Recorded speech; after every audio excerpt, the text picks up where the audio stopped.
This is where the awarding of the social grants contract to CPS was declared invalid. Now, more than 3 years later, the matter is back before the Constitutional Court. Time is not on Minister Batabile Dlamini's side, as she has to explain why SASSA can't handle grant payments from next month.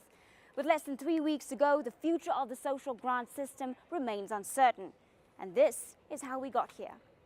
You have created a lot of tension throughout the country.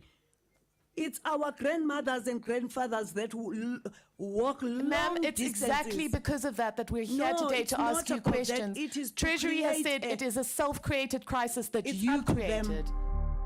It begins in 2012. A company called Allpay bids for the social grant contract. It loses that bid, with Cash Paymaster Services securing the contract. But there's a twist, with the Constitutional Court declaring the tender process invalid. Surprisingly, the contract remains in place. The court also saying the system could collapse if the deal is scrapped. Rewind 2 months earlier, when the Social Development Department forms a ministerial committee. Its job to find the best possible payment system. But there's more court action in April 2014.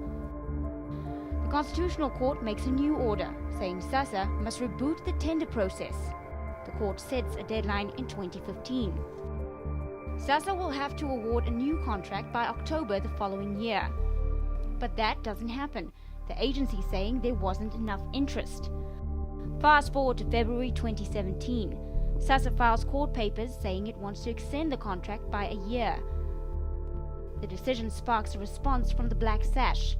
The NGO heads to the Constitutional Court, calling on the minister to guarantee the protection of the poor when the contract ends. Just 3 days later, Social Development says it's reached an agreement with CPS. The Constitutional Court issues a summons that same day, the court saying SASSA must appear on the 15th of March. That same evening, Treasury says it's not part of talks between SASSA and CPS. The next day, President Jacob Zuma calls a meeting. We cannot have old people not getting their money simply because people are looking at whatever. Minister Batabile Dlamini is part of that discussion. Finance Minister Pravin Gordhan is also invited. But there's more turmoil as the Social Development Director General calls it quits. Zane Dangor resigns after just 3 months on the job, citing deep disagreements over SASSA. 4 days later, the Constitutional Court is making headlines. The court issuing a series of questions to Dlamini and SASSA. It doesn't mince its words, saying SASSA must reveal when it knew it was behind schedule. That brings us back to Monday, March 13th. Officials missed the court deadline, with the contract set to expire on the 1st of April.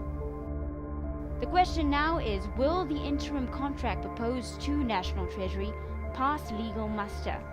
Or is it just another milestone in a long-running saga? Lorhren-Rose Joseph, Johannesburg.